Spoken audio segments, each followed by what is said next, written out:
because it's got a little bit of release, you know, it's got a bit of length to it. So today we're going to be checking out vertical production in Ableton. This isn't very common in other DAWs that you might be used to. This is something that's quite unique to Ableton. So with that said, maybe we'll learn a thing or two about it and see how it goes. Let's dive into it. So what's up guys, Chris here and welcome back to the channel. Like I said, we're checking out vertical production. So as you can see on the screen here, this is what I'm talking about when I mention vertical production. Normally a DAW will look something like this, where you will produce horizontally, but Ableton has this feature where you can actually produce vertically.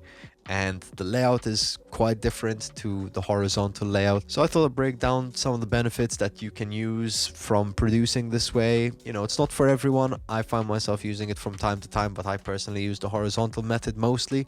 But I do, when I'm brainstorming, find myself using this. So I thought, let's talk about it. So to dive in, what's different? First of all, when you're working in this horizontal mode, it almost feels like you have a bit more freedom. You're not necessarily locked to just specific blocks. But saying that, I find this view can be really inspiring when you just want to build the arrangement of a song very quickly. So that's what we're going to do today. I'm going to make a song from scratch and we're going to create it using this method and see what we can come up with. So to start us off, I've got two tracks here, an audio track and a MIDI track. Very conventional way to open up Ableton. Saying that, don't actually need the audio track for now, so I'm going to get rid of that. I've loaded analog labs into here and a MIDI monitor just so you can see what I'm playing. Yeah, let's place down some chords and let's see how we can build a structure with this. So call this synth pad and let's go.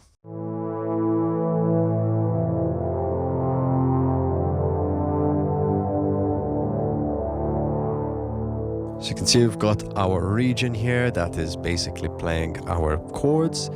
Now I can go into the next box and create another progression that we could use for a different part of the song.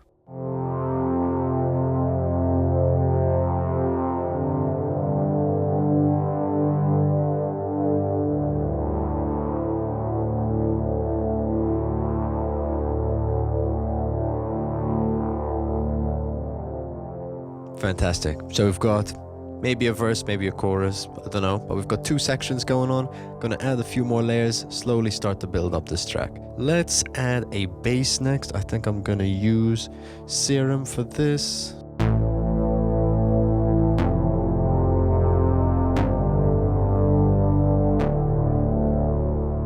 Okay, great. Let's add the second part.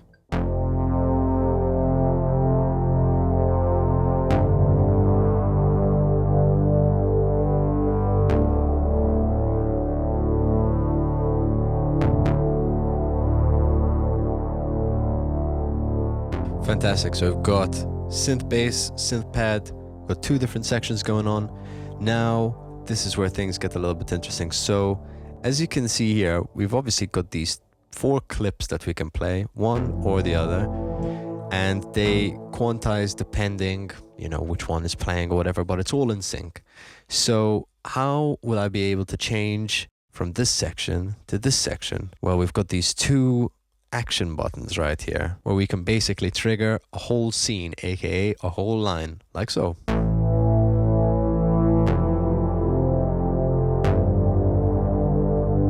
And then we can go to the next one. So you get the point. We can easily construct our arrangement in a vertical manner. So to add to this, let's get some drums. Let's slowly build up the layers we've got going on, and then we can actually look at the arrangement. Okay, so I've just put together a drum rack full of 909 samples because that is what I was feeling for this track. So what I want to do is I've created this drum rack with all the sounds in one place, but I'm actually just going to duplicate it so I can have the kick and the snare, claps, hi-hats, all of that stuff separate, but at least it kind of lives in its own little rack. So like this, I can go duplicate it a bunch, create kick, snare / clap, hats, toms, and crash. So like that, they're all on their own layers, so I can go through and just program the pattern as I wish. So let's start with the kick. There we go, all the way at the bottom. Let's add it in.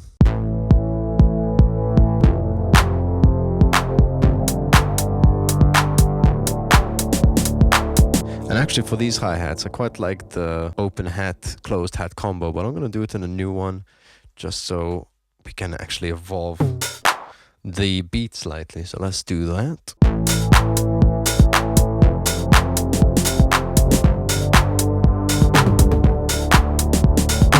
Okay, so I've created this region for the toms, but I basically want this to act as a fill. So this is only a bar long. We need it to be basically 4 bars. I can change the length to 4 over here. I can drag that all the way to here. And like that, we've got it in the right place. These claps, I'm just going to tighten them slightly. So if we get this up, we can play with our amount. And I can just nudge them into place. And actually, if I put this on 4, at least I know it's a bit more accurate. That's great. Okay, so we've laid out all our drums more or less. I've got this crash as well. And what I've done on this is it just hits on the 1, but this actually isn't looping. So it's not just going to keep playing through the region. Instead, it's just going to play it once and then that's it until the next time it comes around. So saying that, we've got one whole line completed. So let us see what happens when we play this scene.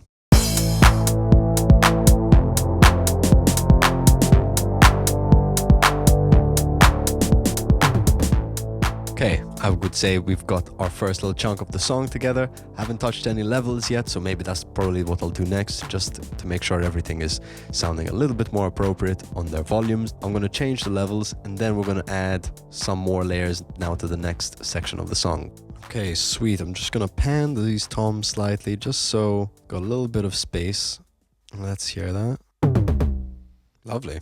So they kind of pan from left to right, which is quite nice. Now, that's all out the way. Let's work on the second section. What I can do is I can either copy and paste these over if I don't really want the pattern to change per se.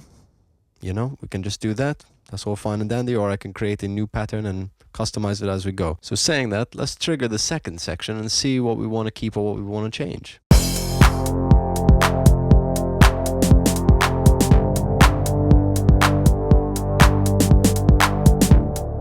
Okay, so listening back, I think I want to add a little bit extra to the hi-hats, maybe get a couple open hi-hats and also add like an additional synth layer just so we can feel like the song is actually progressing, not necessarily just different chords. So let's go into the hi-hats, add some open hi-hats.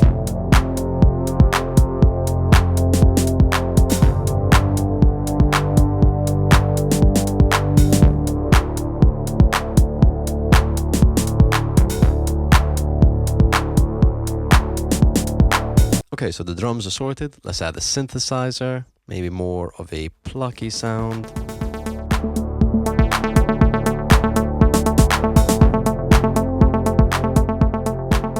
Sound really nice. It's pretty much getting there. I feel like I want this pluck sound to have a little bit more groove. So I'm going to go into my groove pool. We're going to add some of those MPC swings. And actually, I like to usually put a few more in here just to get some flavor. So let's see.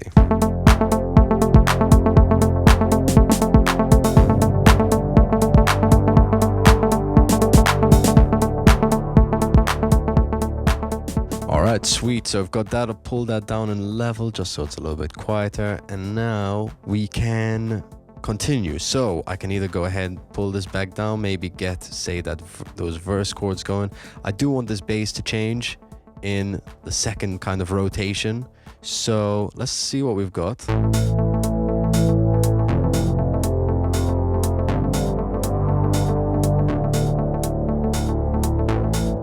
Okay, let's see if I can make this bass a bit more animated.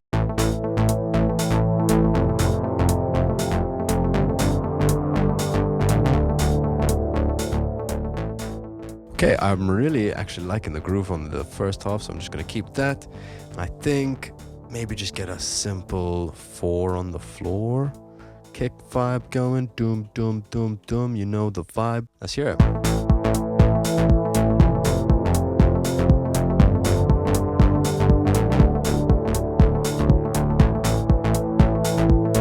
I've got some extra hi-hats in here as well, so I can probably make this a little bit, you know, spicier.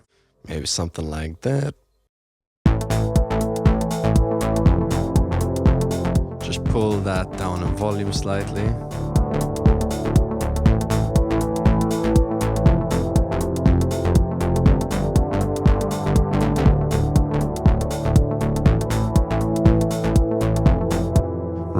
making this. Now, again, I want this sonic palette to become a bit more interesting. This pad is already feeling a little bit lifeless, a bit boring.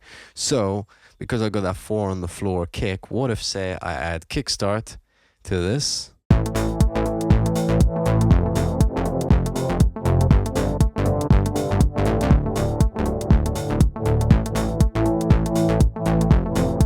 So at least the groove is picking up a bit, you know? And the beauty is what we can do is say I want this to turn off and on. I don't want it to be on all the time, don't want it to be off all the time. So for this section in particular, I can go into my envelopes, find the kickstart mix, which it's already got selected, and just boom, have this on full. Make sure I go into my other ones and drag this down. I can even, if I wanted to, as you can tell, I can go and I can automate this. So if I wanted to slowly ramp up towards the end of the region or the progression, I can do that. For the time being, I'm going to just have it off and on. So if we bounce between the first section and the third section, which is basically the same, just slightly different things going on, we can hear how different it's going to sound.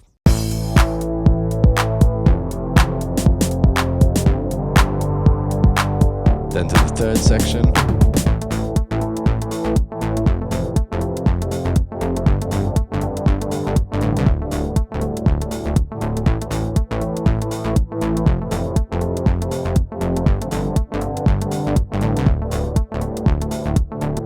So you can tell we've got two different flavors of the same part, basically, which is really nice.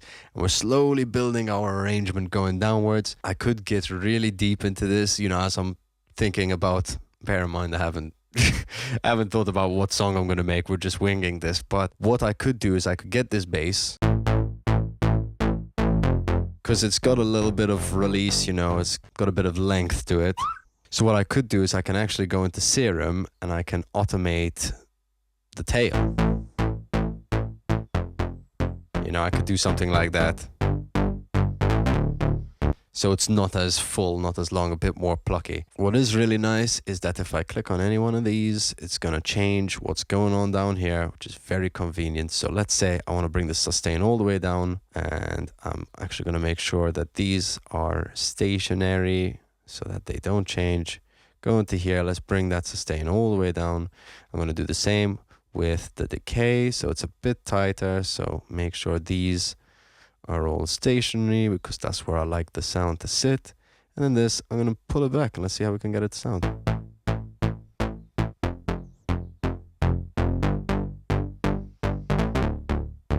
Woo! So this is obviously going to sound quite different to our big full notes that we got.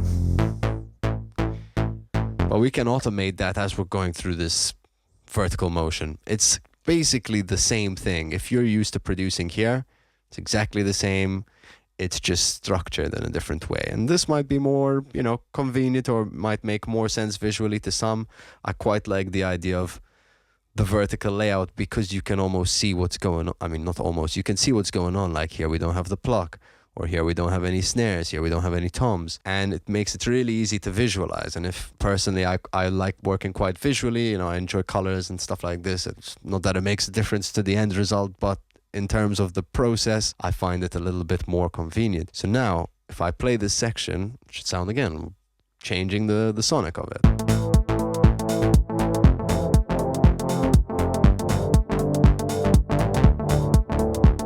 So now going from almost a verse place from where it started, it's almost into a build-up, which is quite cool. So what could I do? I can go into this pluck, I can get roar, and I like to do this thing where you basically just automate little sweeps of distortion coming in. So let's find something that's obnoxiously raucous.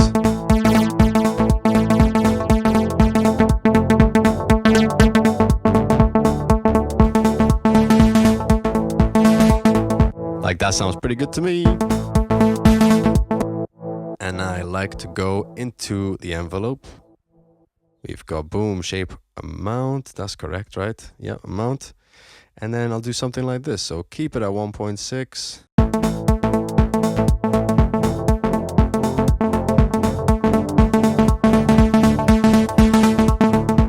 And this, but basically a whole lot quicker, so it's just more subtle. Again, affecting a little bit of automation. We've got some different parts. Now I want whatever would be the drop, the climax, the big fat part of the song. So let's get that kick 4 on the floor. Let's get the snare claps. So we've got something like this. And I really like just being able to press play on that scene and just seeing what this new section is going to sound like and just building up on it. So let's get these hats. Maybe we want something a little bit more energetic. Let's change the velocity slightly just so we've got a little bit of randomness going on. Pull it all down.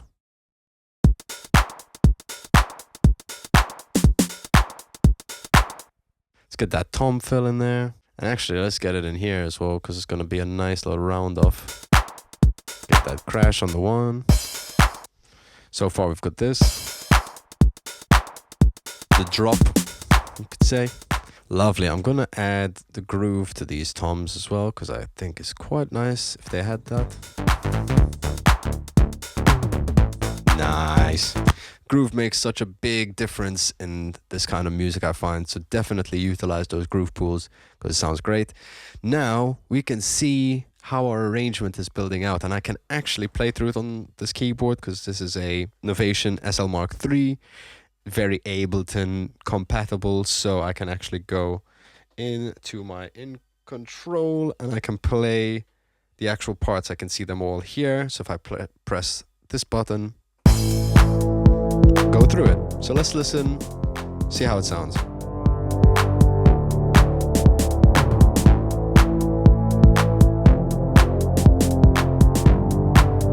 Into the next section.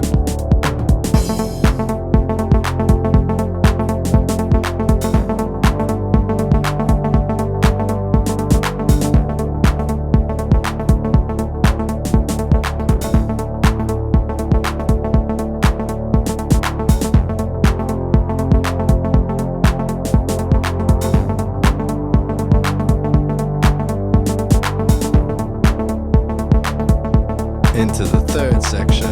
Here we go.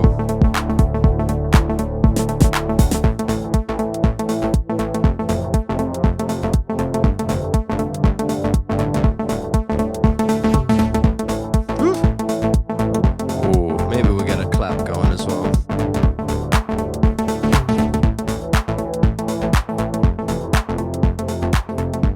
Okay, and then finishing off in whatever this is. Listening back, I'd like to add a filter to this pluck. I think we can, slowly open it up. Or maybe not even slowly open it, but at least it starts off a bit closed. So if I go into this section, we can have something like this.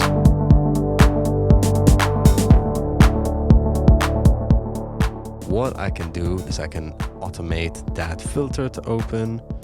So let's say here, do something like this.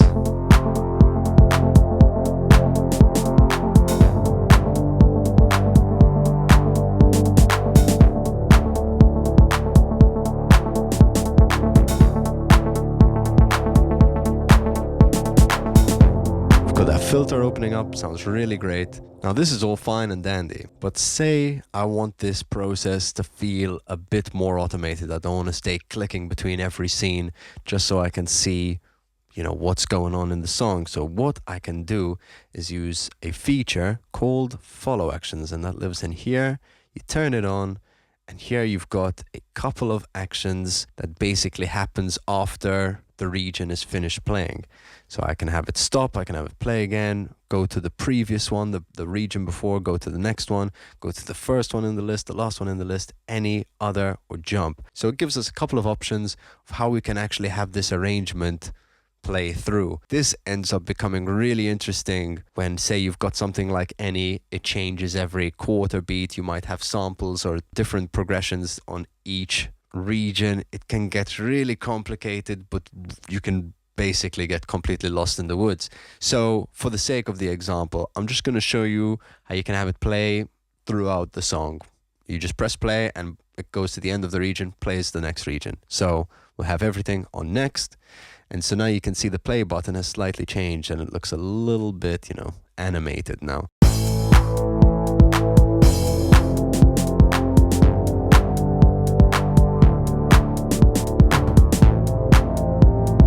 So you can see there it didn't really play as we anticipated it would. A couple of things happened. Toms kept repeating. It went to the next crash too early.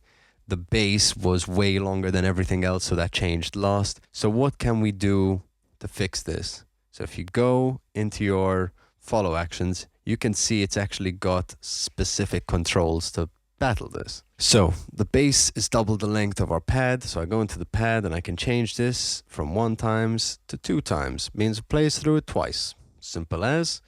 The kick, same thing. It's not long enough, so I'm going to put it on 2. We can do the same to the rest of the drums. The only thing is the crash, I don't really want it to finish and go to the next one. So what can I do is I can duplicate the length if I want. So I can go into here, duplicate it, just make sure it's the same, get rid of all the extra ones. So by the time it completes a round of it, then we can just move on to the next one. Ah, but the toms and the crash is still hitting after their loop. It's not long enough. What are you doing, bro? Well, we can actually just change these to either have their follow action be stop, so it plays them and then it stops, or we can include an empty region that does nothing, so it plays it, just goes on to the next one. That gets a little bit complicated when you want it to keep moving. So say I just want to press play and it all plays, then I'll have to fill up these gaps with empty regions. Follow action. Next, have it go 4 times because it's a bar, or I can have it be 4 bars long, or 8 bars in this case, and just have it play through once. So go into the follow action, play through once. That I can just copy over so nothing changes. Yeah, we can just build through the whole song like that. Super simple. Oh, but Chris, I've built my song in this arrangement, but I kind of want it to live on the horizontal mode now. Is there any way I can just transfer it all? Well, yes, there's 2 ways you can do this actually. If you're feeling, you know, like you just want to take it as is and just paste it, you can literally just select all of it, click and drag whilst pressing tab, boom. Then boom, you can actually just drop it in there. And now you can see it's all grayed out because when you're playing in this mode, it kind of mutes these tracks, not physically, it just doesn't play the regions in them so that there's nothing overlapping. I can either turn them off one by one by pressing these, or I can just turn them all off by pressing this main master button here, and that will turn off all of these and just play it in the horizontal mode as we're very familiar with. Or if you want to be a bit more freestyle with it, say you're not necessarily relying on all of these clips to automatically play, we can turn off the follow actions. And what I can do, which is one of my favorite features, is you can press record and it will actually just record the set as you play it out, which makes it really fun to do some improvising over the top of it. Again, because I've got this linked up, I can actually go on into certain parameters. Say if I had this open, I can configure, go into brightness, timbre, time, movement.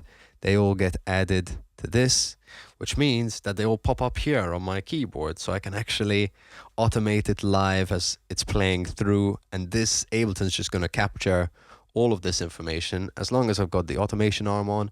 I like to keep MIDI arrange overdub on. Personally, yeah, it just works a little bit better. It's not necessary, but you know, having these 2 on for me just means that if I need to add anything on top or do any automation, it's all being captured. So say I record, go into this page, and we just play through the song. Now it's starting to capture it all here. Say I only wanted to play through the section once, that's fine. Go into the next section, just changing it up.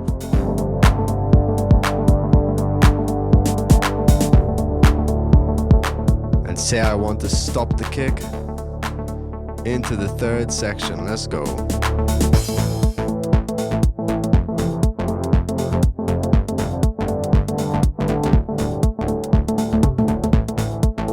I've got that automation arm on, so if I pull this down, it's going to be changing the volume.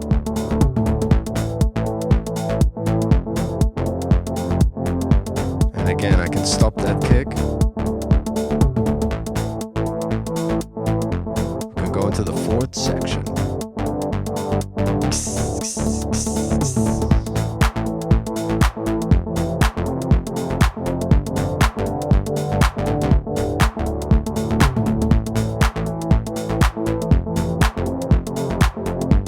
Now we've got the last section. Alright, so you can hear there, we've got all the parts. If there was something I would maybe change, it's a synth bass.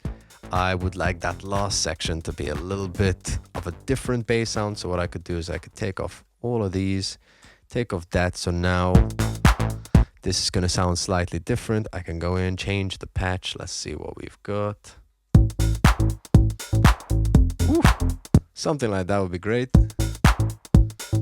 Now you can see, because we've got that automation going on here, I can always go in and remove it if I think it's not doing me any benefits, and we can just reset the patch just to make sure it's exactly what we're working with. But saying that, I like it with a little bit of tightness.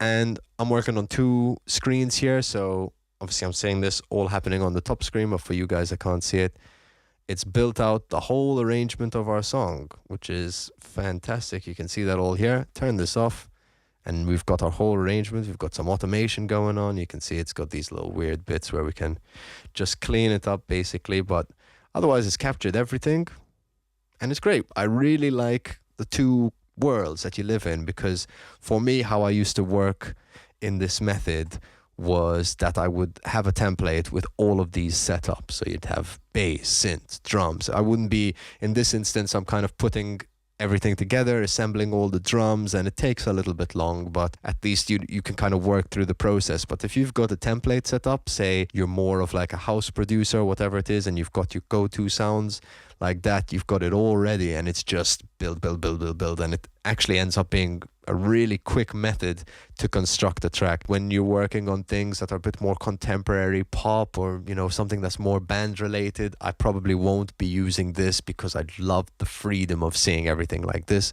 especially when you're working with audio, which, you know, also works exactly the same in this, but I like having a little bit more freedom to edit and tweak things here and there. But saying that, for specific styles, this works really well. I would strongly recommend you check it out. Apologies if this has been a long video. I'm looking at my clock now and it's on an hour, but hopefully we cut it down to something a little bit more bite-sized that you can enjoy. So with that said, thank you guys for watching this video. If you have any questions, let us know in the comment section below. I try to get back to everyone, and I'd love to know, have you used this method before?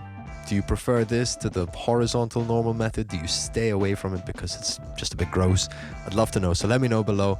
Once again, I've been Chris Vella, and I'll see you guys on the next one.